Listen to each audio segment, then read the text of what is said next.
We need to take a statement so we can establish what happened on Saturday night.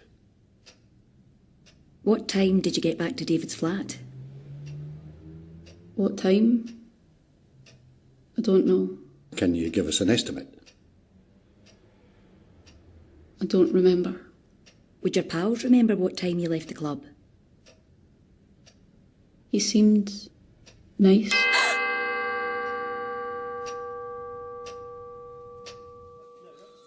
She didn't remember much, did she? I know. And now we've got to waste more time on a daft lecture. We know how to deal with victims. We've had years of experience. Well, some of us have had more years than others. I'm in my prime, I'll have you know. That'll be right. Today's session is about trauma. The latest in brain science will help you in your work.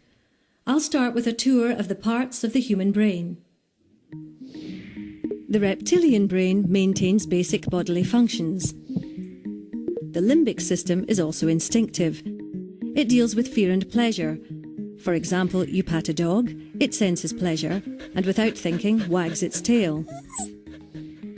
The neocortex is the site of logic, imagination, planning and control. It's more sophisticated, but because it's conscious, it's slower than the older parts of the brain. The amygdala is a key part of the limbic system. It has one job: to sense danger and set off the alarm. When it's a matter of survival, the primitive parts of the brain override the conscious part. There are three possible survival responses: fight, flight, or the one that people don't think of, freeze. When the alarm goes off, blood and oxygen are diverted to muscles, adrenaline floods the body, and all systems that are not crucial to survival are switched off.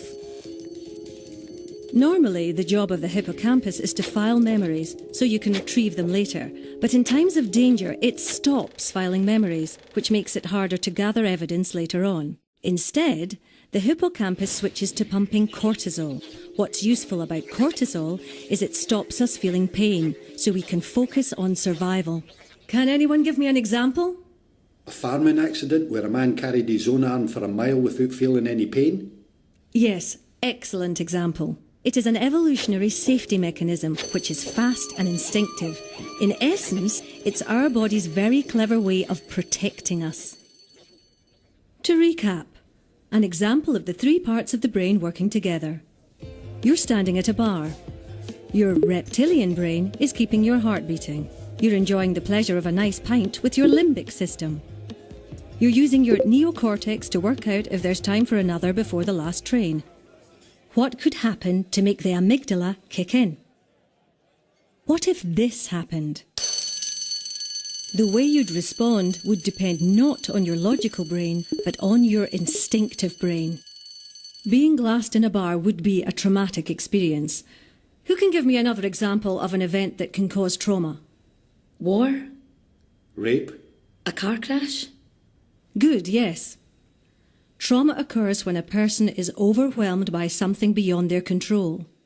The survival brain takes over the rational brain.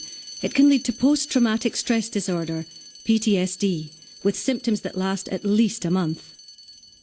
Vicarious or secondary trauma is something you may experience if you deal with incidents such as rape or sudden death, or think of Lockerbie, Dunblane. You're not superheroes. Having a brain makes you all vulnerable to secondary trauma. It's important to understand that when trauma occurs again and again, it can become complex PTSD, such as in domestic abuse or child sexual abuse. The alarm system in the brain becomes jammed. Memories are stuck in the limbic system, so a trigger can set off the alarm. The trigger could be anything: a colour, a smell, a sound, a sensation. Now, the indicators of trauma. What should you be looking out for? Depression.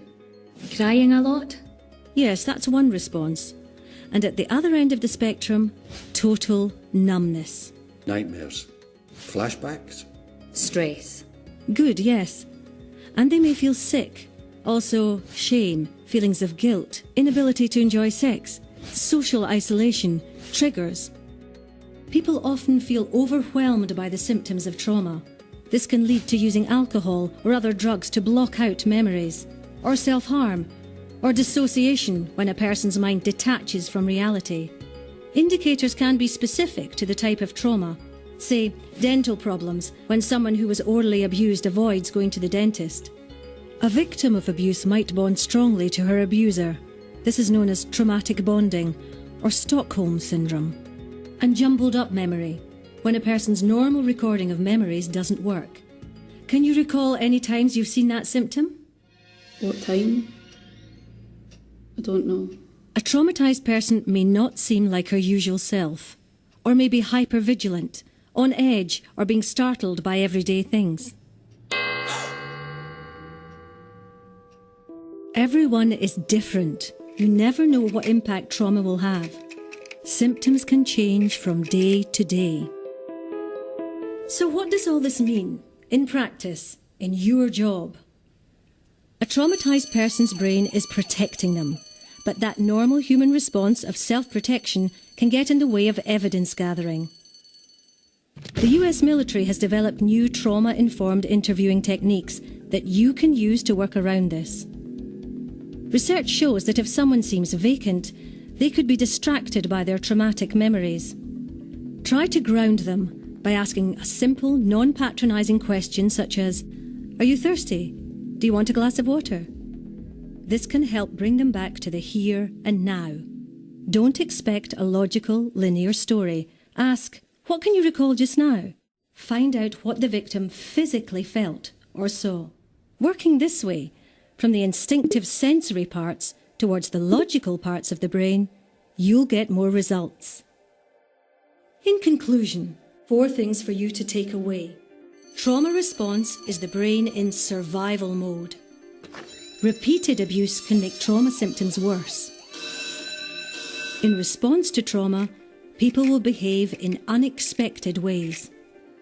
Remember, trauma is a normal human response to abnormal events.